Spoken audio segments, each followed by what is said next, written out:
Welcome to this episode of the This Lyric, That Truth podcast. And I'm so excited to introduce you to my guest today.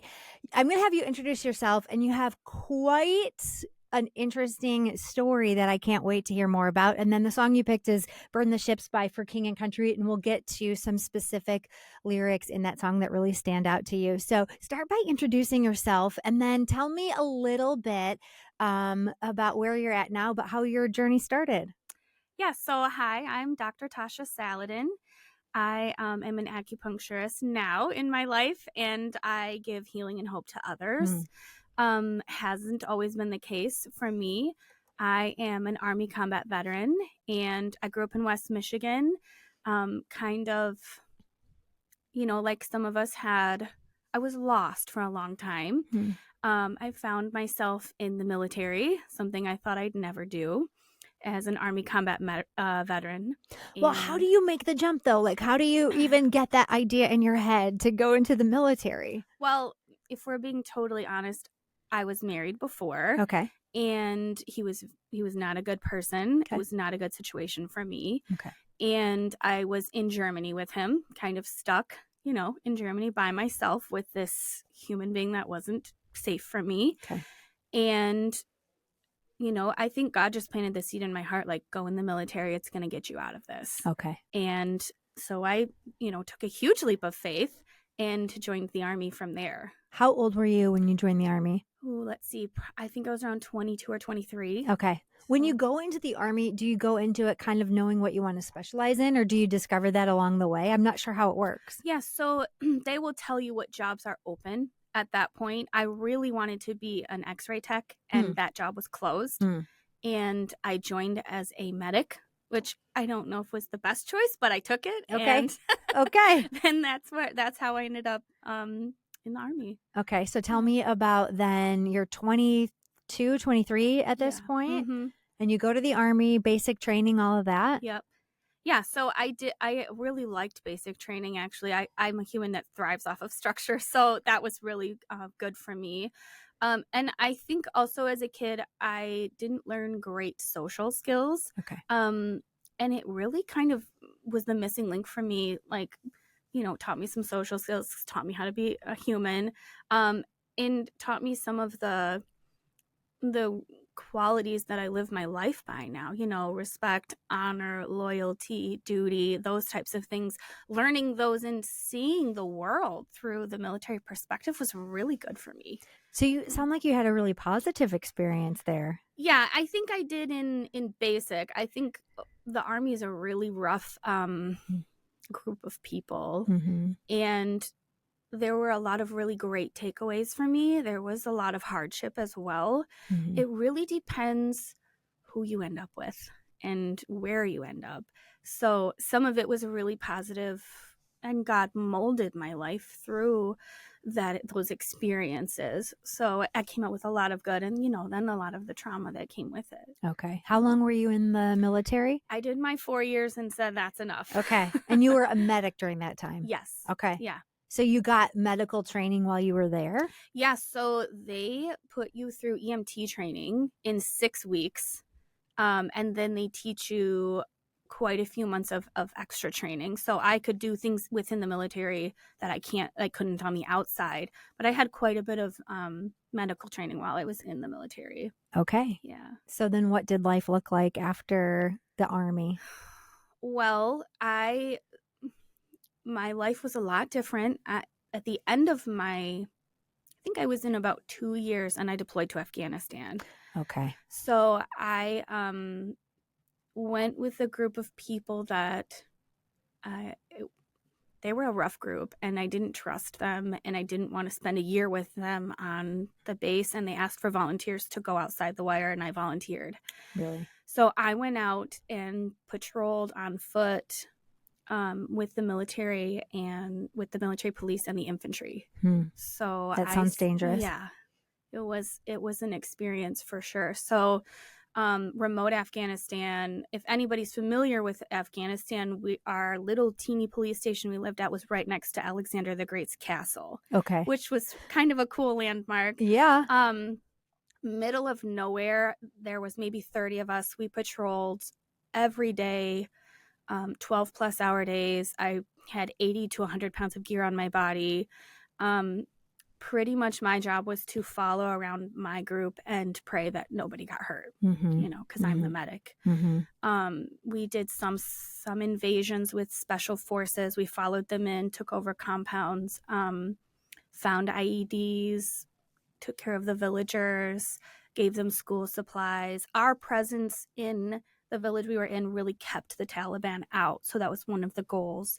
And then we helped with medical care for the villagers, school, helped teach them about sanitation, those types of things.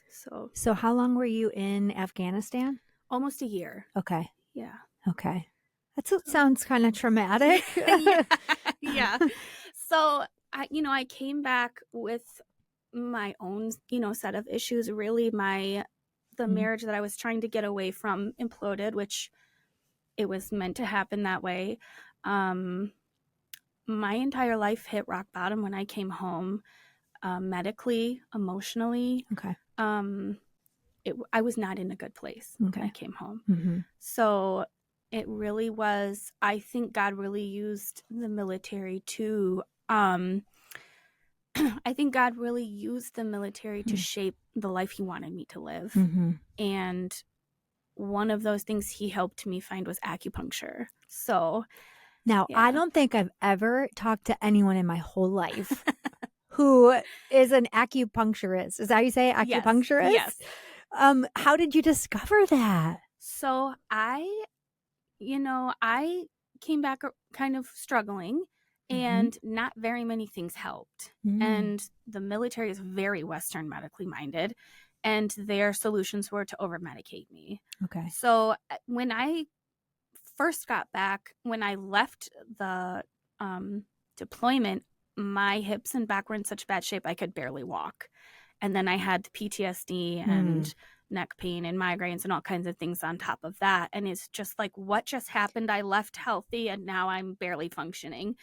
So the military really couldn't help. Okay. And about a year after I came back, they said, we have one last ditch effort for you. It's all natural medicine. We're going to put you in this 3-week program and see if something there will help you. Okay. And that's how I found acupuncture. I mean, a week in, and I was like, this is going to change my life, and I have hope. Okay. So something gave you hope after all of that, years and years of, some really tough things. Yeah. So did you start receiving acupuncture as a treatment? And then, okay. Yep, I did. And I had always known I wanted to be in the medical field somewhere, and I didn't know where. And it was fate. It was God put it in my heart. He led me to it. That's where I was supposed to be.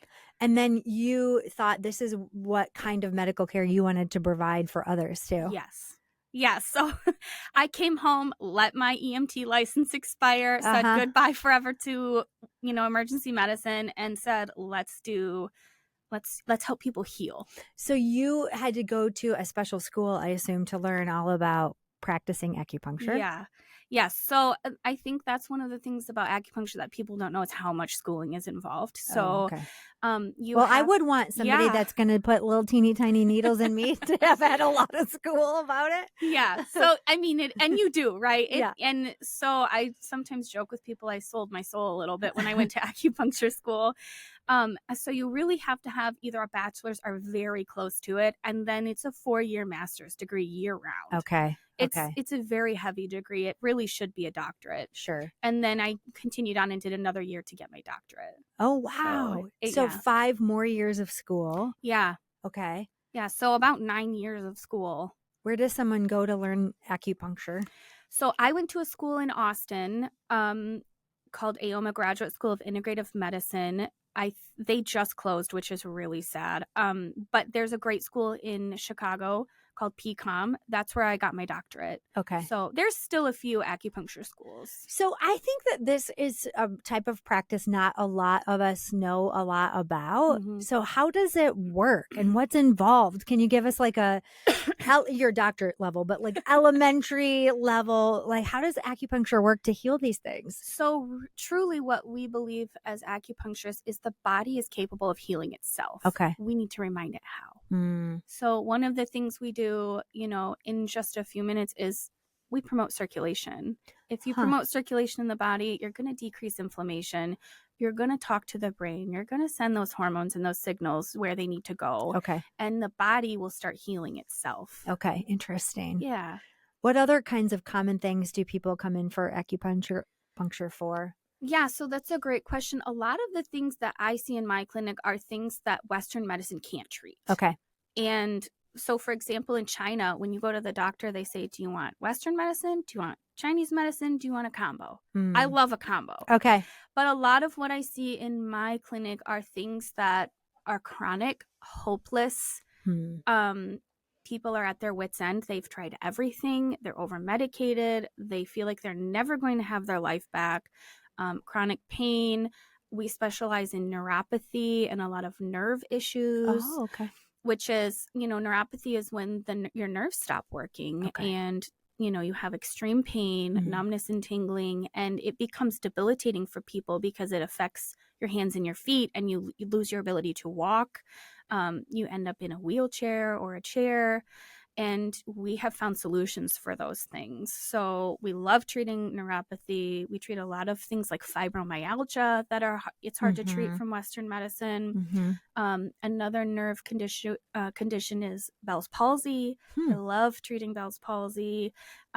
We also treat a lot of fertility, even fertility cases that have failed from the IVF clinics. Interesting. Which is just absolutely incredible to see new life come when they've been told it's never going to happen. Talking about this, I just feel so blessed to be able to give people solutions when there aren't any. So, that must feel incredible. Yeah, it really is. I think it's interesting in hearing about your path of how God took you from a situation in Germany and then to the army, and then that wasn't quite right. I think so many of us just get stuck when we feel like, oh, I've ended up in the wrong place, but he might be using that to open a door to the next thing. Like you found, your passion in acupuncture, but you had to go through many different types of steps to get there. Yeah. And I really felt like a lot of my life I was lost and I didn't know where I was going, and I just kept going. And I think it's so important. Number one, keep going, even if it doesn't feel good or feel right. And number two, don't lose hope and don't fall into a negative mindset, because if you let that devil take over and, poke in those little cracks, you're not going to end up where you're supposed to be. You and I were talking about the lyric in the song Burn the Ships from For King and Country. And the part where it's like, don't let it arrest you. This fear is fear of falling again. If you need a refuge, I'll be right here until the end. Don't let it arrest you. This fear of falling again. And if you need a refuge, I will be right here until the end. Just like to keep going, keep putting one foot in front of the other. Yeah. And you know what? It's okay to burn the past. Like, burn those ships. Yeah. Walk through it, burn the ships, burn it and up. move on. Yep, that's not for me. What does God have for me next? That's really good. Yeah. Is acupuncture like really painful? Does everyone have that same perception of it? Like that seems like it'd be a painful thing? Yeah, so a lot of people ask me that. And it's a good question because when we think of a needle, we think of getting a shot, right? Yeah. Yeah. But a bunch of shots. Yeah. All over. Yes. So if you think about the size of one of those needles you would get a shot with, 30 to 40 of my needles can fit in the head of that needle. So they're itty bitty. They're like the size of a hair. Okay. And I'm very gentle. So oftentimes you don't feel it at all. So sometimes you do, but it's more just like a little prick or something. Yeah. What are some testimonies of people that have, probably people that had neuropathy and then their circulation improved? And tell me about some success stories. So one of my, I'm not supposed to say I have favorite patients, but I have a few favorite success stories. That's great. So one of my favorite success stories is a patient who came last year. He still comes to see me, but he had neuropathy from Agent Orange. And he'd had it for 20 years. And when he started in my clinic, he couldn't stand up by himself. He would stand against the wall. If he stood by himself, he would, stagger and back up. So he was always bracing himself on something. Very active guy, very sweet guy. Had been told for 20 years, you had Agent Orange exposure from the war. There's nothing to be done for you. And he was, looking down face the rest of his life in a wheelchair or with a walker, which is a dooming sentence for people. Yeah. And he is great. We've regained a lot of his sensation. He's walking by himself. He said, I had a cane when I started. I don't even know where it is anymore. Really? He goes up north and lives his best life. He's like, last summer he was boating with his friends and they stopped on a sandbar and he walked 40 feet in the water between two boats. And his friend said, what are you doing? And he said, what do you mean? And his friend said, you just walked between the two boats. And he said, I didn't even realize it. And, we gave him his life back. Yeah. And he's living his best life. It's interesting, Dr. Tasha, when I hear you talking about success stories like that, your face just like lights up from the inside. Yeah. It's like I can tell you've really found your purpose. Yeah. When we were talking about stuff from Afghanistan and the thing in Germany, it was like, ugh. But there's just so much hope, right? Yes. To find your thing. Yeah. Tell me about another story of a patient that had a great success story. So I have a fertility patient. So I love treating neuropathy. I equally love fertility. Okay. They tried to have a baby for 6 years. Wow. And IVF failed 5 times. Aww. And I actually met her mom and her mom said, can I give her your information? I said, of course. And she came in and 4 months into treatment, she found out she was pregnant. You're kidding. Nope. I just got chills. Isn't that incredible? Yeah.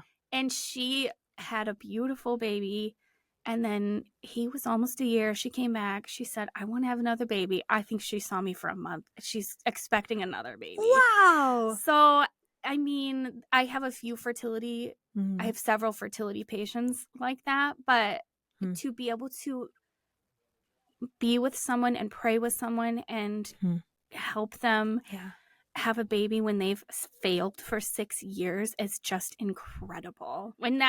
So I'll tell you, when that baby was born, my dad was dying from cancer. He died maybe 3 or 4 weeks before that baby was born. And I saw that baby and it was so incredible to lose my dad, but then be able to bring a new life into the world at the same time. So it's just incredible. I feel so fortunate to be able to do what I do, and I know that God is behind it. Yeah. There's such a redeeming thread to your story, too. Yeah. That's just so beautiful. Yeah. It came at the right time. And I had a baby 2 weeks before my dad died. So, wow. I'm like, that's a lot going emotional. I've just lost my dad. And here's this new beautiful life coming into the world. So you've treated neuropathy from Agent Orange, fertility, any other types of interesting cases that you've had? We have a lot of chronic pain patients as well. Yeah. I have a really, really lovely patient. He's so much fun when he comes in. He had a work accident 30 to 40 years ago and lived in horrific pain from that accident. And he had chronic back pain, chronic neck pain. He slept all the time. He didn't get to enjoy his kids or his grandkids. He also had neuropathy from the injuries. He had a lot going on and he is thriving now. He goes to all his grandkids' games. He couldn't before. He walks in there. He has the energy to sit through it. He's happier. His wife says that we saved their marriage. Wow. So, it really works for, anything. I tell people, if you feel hopeless, if you feel like nothing is working, come and see us. So. What an opportunity to be a part of something that is helping to heal people and give them their life back, or even help them experience new life, with becoming pregnant and things. That's incredible. Yeah. What do you feel like, as we wrap up, is the biggest lesson you learned in looking back from your, difficult childhood, your difficult first marriage and experience there, some things that you experienced in Afghanistan and some of the trauma that you encountered, to coming back and then ultimately finding and living out your calling? I think, as you ask me that, I think God is always with us. He's always with us. Even when I was in Afghanistan, I knew the days we were safe and the days we weren't. And I truly think that's because God had his angels surrounding me, and he was there. And I think he's always been there with me, even when it felt really dark. And I think because of that, we need to trust that he has us on the right path, that he knows what he's doing, and that whatever you're going through will blossom into something beautiful if you let it and if you listen. Well, thank you for being part of a beautiful work of acupuncture. It was so fun to talk to somebody who's done something I've never, that I don't quite understand. And it sounds incredible. So thank you for sharing your story. Thanks for having me. Thanks for listening to today's episode of This Lyric, That Truth. If you were inspired by today's conversation, feel free to share it with a friend and leave a 5-star review. If you're looking for more hope and encouragement in your music, download the Joy Media mobile app for free wherever you download your apps. I'm Cece, and I so look forward to sharing more in-depth conversations with you as we talk about the lyrics that encourage us and shape our lives. Meet me back here next week for another episode of This Lyric, That Truth.